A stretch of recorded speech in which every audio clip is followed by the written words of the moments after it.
Good morning. இன்றைக்கி அப்பளம் தயிர் கறி எப்படி பண்ணுறதுன்னு காமிச்சு தரேன்.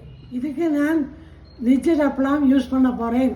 ஒரு மிக்சியில் பச்சை மிளகாய், இஞ்சி, தக்காளியை போட்டு ஸ்மூத்தாக அரைச்சுங்கோ.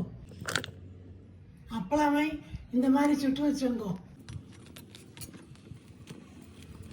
ஒரு கடாயில் எண்ணெயை ஊற்றி கடுகு, ஜீரகம், கடுகு வெடிக்க தரங்கினோடனே பொடிப்படியாக வைக்கிற வெங்காயத்தை போட்டு வதக்கிங்கோ. வெங்காயம் நல்லா வதக்கினதுன்னு அரைச்ச மசாலாவை போட்டுங்கோ.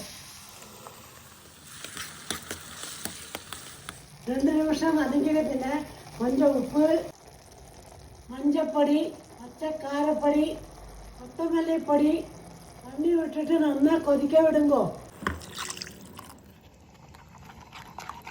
அது கொதிக்கிற சமயத்தில் தயிரை நல்லா கடைஞ்சுங்கோ. 3-4 நிமிஷம் கையில் கொதிச்ச பின்ன அடுப்பை சின்னாக்கிங்கோ. இதில் கடைஞ்ச தயிரை விட்டுக்கோங்கோ. நல்லா மிக்ஸ் பண்ண பின்ன பொடிப்பொடியான அரைக்கிற கொத்தமல்லி, கசூரி மேத்தியை போட்டு நல்லா மிக்ஸ் பண்ணிங்கோ. இப்போ இதில் சுட்ட அப்பளம் போட்டுங்கோ.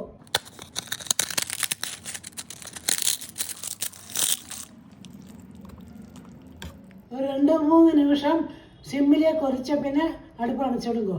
சிம்பிள் அண்ட் டேஸ்டி அப்பளம் தயிர் கறி ரெடி. நீங்களும் ட்ரை பண்ணி எப்படிக்கு சொல்லுங்கோ. பாய்.